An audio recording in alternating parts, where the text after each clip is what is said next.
Hello friends, in this video we are going to see what are the different kinds of data power devices that can exist in the market and when to use what.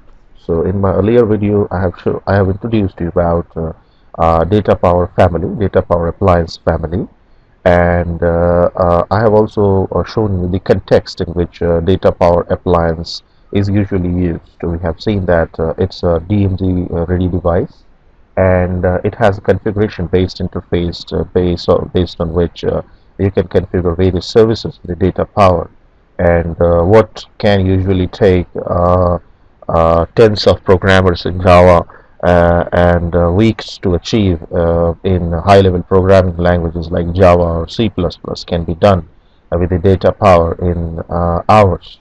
So that's where the data power shines. In this video, I am going to get a little bit deeper about data power family, and I'm going to touch upon key members of the data power family, and going to show you about what are what are the key properties of each of the data power boxes, so that you have clear understanding about when to use what box. And we will also see a sample deployment model of the data power as well, and how it is placed in the DMZ zone. And then we will basically touch upon key aspects of data power XI52 box, which is a top level member of data power family. So let's get started, and I'm picking up from where I left in my earlier video. So we have introduction of data power appliance, and we have seen why it is a DMZ ready device, and then we have met with data power product family. So I will start from here. So there are three key products of a data power family, and there are variants of it as well. So the first appliance is XA35, which is the which is the least advanced model of the data power family. A stands for XML acceleration, and XA35 in its core is a XML acceleration engine. So XA35 has got super capabilities of XML acceleration, and it can transform XML at near wire speed, but it has got a limited security capabilities. So this slide shows the key capabilities of XA35, as well as where it shortfalls. So it's an entry-level product in the line. XA stands for XML acceleration. It is at its core a highly efficient XML processing engine. So if you are doing XML processing with any kind of software-based solutions like Java or C++ for that matter, you can anyways try to consider XA35 for XML processing. And if the XML processing is large, I mean, if there are large XML documents that needs to be processed, or if there are a small number of XML documents, if there are a large number of a small XML document that needs to be processed, XA35 is the appliance which you can try to leverage. It makes use of data power purpose-built features such as optimized cache and dedicated SSL hardware to process XML at near wire speed. So XML processing is happening at near wire speed. It has limited security processing capabilities. So this is one of the shortcomings of the XA35 model, and we cannot say it really a shortcoming, in a sense that XA35 was never meant for a DMZ ready device. So it usually sits behind the DMZ, and its primary purpose is to accelerate XML processing. So XA35 was the earliest member of the data power family, and it was built for it wasn't built for a DMZ zone. So it doesn't have full XML threat protection, and it generally sits behind the DMZ zone. So this is all about XA35, and the primary and the core idea is that XA35 is a XML acceleration engine, and you should not consider it for security purposes. It's not a security appliance, and if you want that security capabilities, you need to think of another member of data power family. Let's go back. The second member of Datapower product family is XS40. So S here, S stands for security. So XS40 has got a capability, all the capabilities of Datapower XA35, plus it has got some more capabilities which is related to XML security. Now I would like to pause for a moment and tell you about Datapower product evolution. So we have discussed XA35 and now we are discussing XS40. Is there any appliance that sits in between that? Or for that matter, the same question appears for XS40 and XI52. XI52 is the top level box, top level appliance in the product family. So yeah, there are other products that sits in between these major family members, and they are, for example, XG45, which is shown, which I have written over here, and for that matter, XB box, which is a B2B box. There are other appliances as well, and they have been there because they have a specific purpose. So we know that Datapower is a purpose built appliance, and it's not like you can customize it at will. So it comes customized, uh, factory fitted. So you have Datapower appliance, and all that you can do is that configuration. So if, for example, if XS40 does not have a capability to connect with the SQL source, there is no plugin that comes that you can install on XS40 and make it connect to the database. No, that can't happen. As a result, in market there are a lot of demand for a lot of things. Some people wanted to have XML gateway, which has capabilities more than what we can see in the XS40. For example, some people wanted to have a B2B focused appliance. So these kinds of demands have given rise to these kind of boxes like XB or XG kind of thing. So they do exist in the market, and when you are evaluating Datapower for your purpose, you must go ahead on the IBM site and see what are the features that distinguish one devices from another. In this video, I am going to only touch upon the major members of the Datapower family, the key members of the Datapower family, but keep in mind variants do exist. So XS40, we're talking about XS40. XS40 is second key member of the Datapower family. It has got all the features of XA35, plus it has got some more feature. So let's look at what are the features. XS stands for XML security. So security is hardened in XS40 box. It is the security hardened device which has all capabilities of XA plus a lot more features.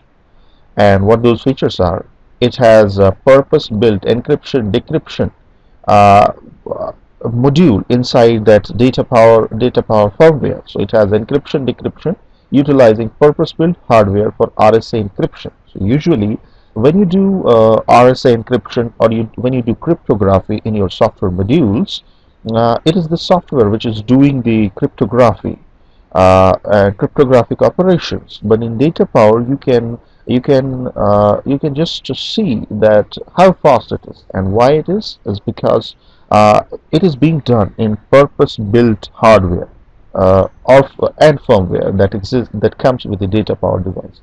So the speed at which that encryption decryption happens is amazing in Datapower. Then it has fine-grained authentication, authorization, and auditing. So that's how Datapower typically deals with authentication. So when we talk about authentication, Datapower says that it has three aspects. It's authentication, authorization, and auditing, triple A together. So in XS40, you can have triple A policy that deals with authentication and authorization aspects of it. So in a nutshell, you have that sort of capabilities also in the Datapower as well. It has full XML threat protection. So XML threat protection is there, and it has web services management. So web services proxy that you can create with the XS40 box. Web services proxy, and what by which you can expose your web services to external third-party vendors or to your consumers. Then it has SLM capabilities, service level monitoring is there, and there is an option for configuring Tivoli Access Manager. So Tivoli Access Manager is there for utilizing third-party authentication tools. Usually, in an enterprise, when an authentication happens, the credential resides not on the data power, but in a third-party repository, and the authentication happens with the help of that third-party repository. So IBM Datapower Access40 has capabilities that it can connect with Tivoli Access Manager. So that is for Access40. Now you may be wondering what is left. I mean, what is there that is not in Access40? So yes, there are some features which are purposefully important for integration purposes, and those features can add a lot of value over what is mentioned over here, and those features are present in XI52 box. So we will talk about it, but let's go back and see. So we have discussed XS40 box. Datapower XG45 is a variant of XS40 to best of my understanding, and it has similar capabilities to XS40. So nowadays XG45 is very popular, and it's a DMZ ready device. So it's readily put into the DMZ zone. And now let's talk about XI52, which is top level model of the Datapower. The color is blue, but the original color of the box was blue, but I'm not sure what colors it comes. And since the IBM has taken over to the Datapower company, so I think that this box now comes in a black color, and in fact all the boxes comes in the black color now. But this is something which I need to verify this. But so let's move on to the XI52 box. So we have discussed XI35, XS40, and now we are top level product XI52. Here I would like to first tell you that I have mentioned model number XI52, but there is another model that comes, and that is XI50. XI50 and XI52 boxes differ in their hardware capabilities, best of my understanding, and because I was always dealing with XI52, and I have read somewhere that XI50 is an older box and it has older configuration related to XI52, but I am not very sure about it. In XI, I stands for integration, because this device is purpose built for integration, and this device is actually meant for enterprise integration and SOA enablement. So this is a top level product in the Datapower family. I stands for integration, and it has full integration capabilities. It has all the features of XS40 box plus a lot more features. WebSphere MQ client, for example, WebSphere MQ client option is present. You will not find it in XG45 or XS40 for that matter. WebSphere MQ client support is over here. WebSphere GMS Jetstream protocol connectivity that you can build over here. TIBCO Enterprise Messaging Service EMS connectivity is also there. IBM IMS Connect client. I think IMS is something which IBM is using for their mainframe system. So IMS Connect client is also there. And now there is a database option. So if you want to augment XI52's capability, if you want to store something in the database, XS40 is not the box you should go with. You should consider using XI52. And it has database options for DB2, Sybase, Oracle, and SQL Server, which I think covers most of the market in the database segment. It has optimized runtime engine for non-XML transformation. So this is one of the key things that you should consider while choosing a box. So there are times when we need to have XML to non-XML and non-XML to XML transformation. And this feature especially comes handy when you are dealing with mobile clients. So mobile clients are clients which typically say that I can consume the XML data, but it's fine if it's highly efficient for me if you give me JSON, and JSON is not XML. So JSON is non-XML kind of thing. So if you are dealing with a scenario in which such kind of XML to non-XML transformation is required at a large scale, then XI52 box is something which you have which you need to consider. It has a built-in support for such kind of XML to non-XML transformation, and that happens with the proprietary format of the data power, which is called JSON-X. So we will see more about this JSON-X in later videos, because that's not something relevant in this video. So I will create another video for that. But such kind of capabilities of changing an XML into non-XML and vice versa is available in XI52 models as well. And in mobility world, wherein we have to front face the mobile devices, XI52 comes very handy. Now this figure depicts key you can say the one of the typical network topology in which data power box data power device is used, and I would like to just show you a couple of interesting things that can be that you must consider over here. So we have three different zones. One is internet, one is DMZ, and another is intranet, which is trusted network. And you can see that there are two boxes over here. One is Datapower XG45 box. This is Datapower XG45 box, and this is Datapower XI52 box. So XG45 works as a XML gateway. It has all the security capabilities, threat protection. So it is the primary device which interfaces the end client, which are present on the internet. Clients connect to the XG45 boxes via several kinds of objects. I have just used authentication gateway for that. And once the authentication and everything is complete, the request is forwarded to another data power box, which is XI52 box. It has all the capabilities of integration, and there are web services proxy that can exist over here, and those web services proxy then connects with end user end servers. This is the resource server.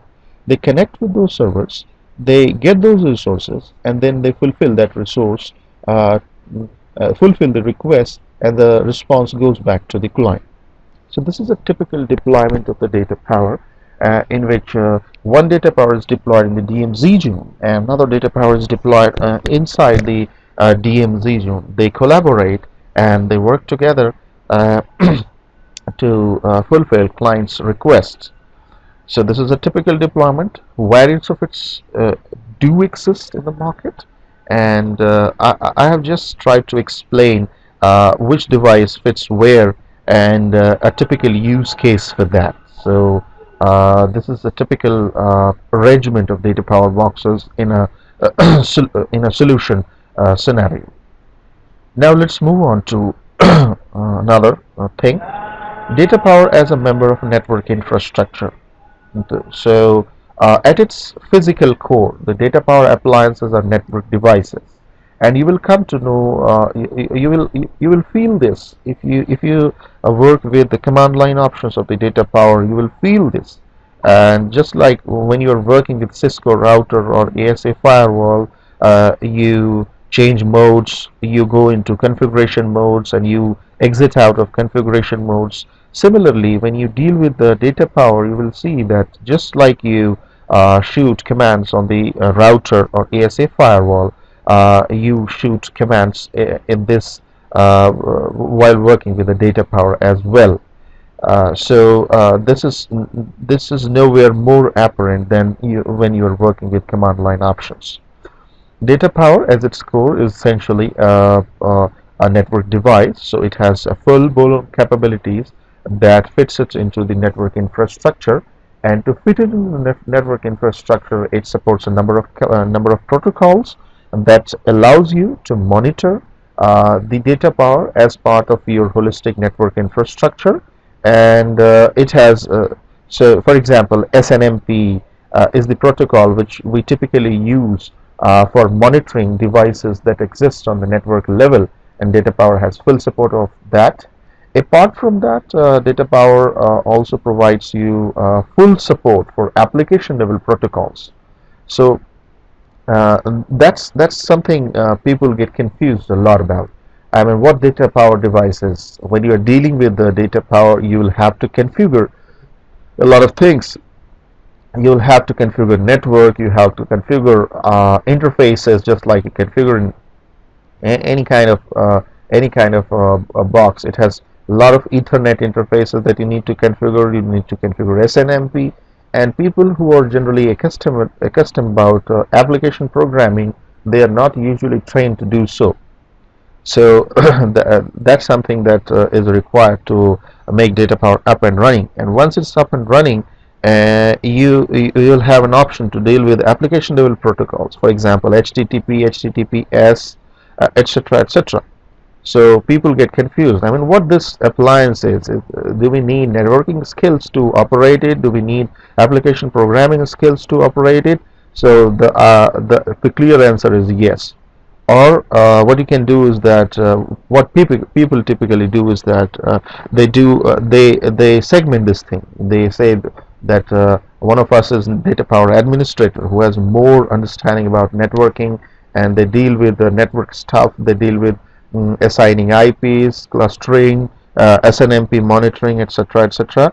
So they do administrative stuff, and people who are more expertise on application level, they deal with application programming protocols like HTTP, HTTPS, etc., etc. So that's how the support for data power, typical support for data power is organized. But in order to troubleshoot a problem, so whenever, suppose you configured something and some problem emerged, so in order to troubleshoot the problem, you need to have networking skills as well. I mean, I have seen cases in which debugging frequently goes in at the networking level, and this is not uncommon with the data power. This is a usual activity with the data power. So you need to have networking skills as well. You need to able to understand the packet captures. You need to do the packet captures in Wireshark or whatever tool you want, and you should be able to analyze those. And and you can go ahead with the Wireshark and you can see that the interface itself is a lot more complex for an application programmer who usually deals with Java or C++. So that's something about protocol support for data power. And the appliance comes with SNMP MIB files that can be important to your monitoring tools to set up monitoring policy. MIB stands for Management Information Base, and if you have an SNMP monitoring tool available, every enterprise has that, you can export the MIB files. They are ready to export in the data power appliance. So you can export the MIB files related to each aspects of the data power. You can import that MIB files in your SNMP monitoring tools, and you are good to go. So that's what you require for SNMP monitoring of the data power. Remember that there are a couple of SNMP monitoring tools that are in the market. They require a special agent to be installed on a target node where the monitoring happens. I mean, the boxes you want to monitor, they need to be fitted with such an agent. That kind of monitoring is not possible with the data power, because data power will not allow you to install any kind of third-party plugins or software on top of its firmware. So that's not possible. And if you have an SNMP infrastructure, SNMP monitoring infrastructure that requires such kind of agent installation on boxes to which it wants to monitor, it cannot monitor the data power. The only way to monitor it is to use the MIBs and then use the SNMP.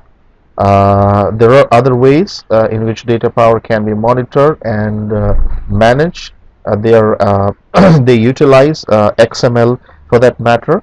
But as a network infrastructure, if you have SNMP monitoring enabled, you should be able to import the MIB files which exist in the data power in order to monitor the data power. There is no support for any third-party agent installation on the box. Now, as I said, monitoring can also be achieved. So SNMP monitoring data power has a limitation that you cannot install the SNMP agent on that data power. It comes with pre-built SNMP agent, and customized agent installation is not possible. But does that mean that we cannot monitor the data power at all? No, that does not mean. Monitoring also can be achieved using the SOAP-based interface. And if, for example, IBM Tivoli product family, which generally deals with such kind of monitoring aspects of the service-oriented architecture, so ITCAM for SOA is something which can be integrated with the data power, and SOAP-based messages can be utilized for monitoring the data power appliance. If you want to manage the data power appliance for that matter, you have three options available, and one is WAMC, which is WebSphere Appliance Management Console. Uh, this is a specialized software that you need to install on your machine, and you will get a web-based interface, and through that web-based interface you can manage the overall data power appliance. By managing, the key features includes sorry, the key features includes uploading firmware on the data power, upgrading the data power, domain management, user management. So these are the key things that you can do with WMC. It provides a web-based interface, and it's very easy to use. Another is that if you have a WAS server, WebSphere application server, you can use its admin console as well. If you go to the admin console on the left hand side, there is an option for data power appliance management. You can utilize that console as well to manage and monitor the data power appliance. Data power appliance also provides you a full feature that is utilized for logging purpose. So if you want to remote logging capability in the data to configure the data power, then you can configure objects logging targets that can log the logs on syslog and syslog ng utilities. I mean, that kind of integration is also possible. And one thing that you must know with the data about the data power, and that you will also come to know when you especially deal with the data power, is that there is nothing that works by default in the data power except the basic connectivity. So data power has got a lot of features, but you need to configure it, and there is nothing enabled by default. And this is a typical philosophy behind any DMZ ready device that goes into DMZ. So there is nothing enabled by default except a few basic things like the GUI, which allows you to configure options, and a few users which are there to initialize the data power appliance. So this is a figure of the data power appliance, and this is typically, and you can see that data power has got, it's a 1U rack mounted device which typically sits in your data center. It has a lot of Ethernets. These are the ports, 8. Yeah, it has got 8 Ethernet slots. Each one can be assigned a different IP. So it will look like a router or a switch for that matter. And there are other ports of it. There is a serial port that must be used to initialize a data power appliance. So when you first initialize the data power appliance, you use a serial cable that comes with the data power appliance, and you connect to your computer, and then you get a hyperterminal through which you initialize the data power appliance. And once it is good to go, then you can assign various IPs to for management purpose, for other application serving purpose. So this is how a typical data power appliance is built. So that's all for this video, and I think I have covered the basic things about the data power appliance, and I will try to create some more videos related to that dives really deep into the data power appliance capabilities and other features, especially SSO, etc., etc. I have created other videos for for how to configure specific things in the data power, so you can always go through that on my channel, and you will get a look and feel about data power interface, how to achieve what, and other sorts of things. But that's all for this video. Thanks for watching. This is Ajita.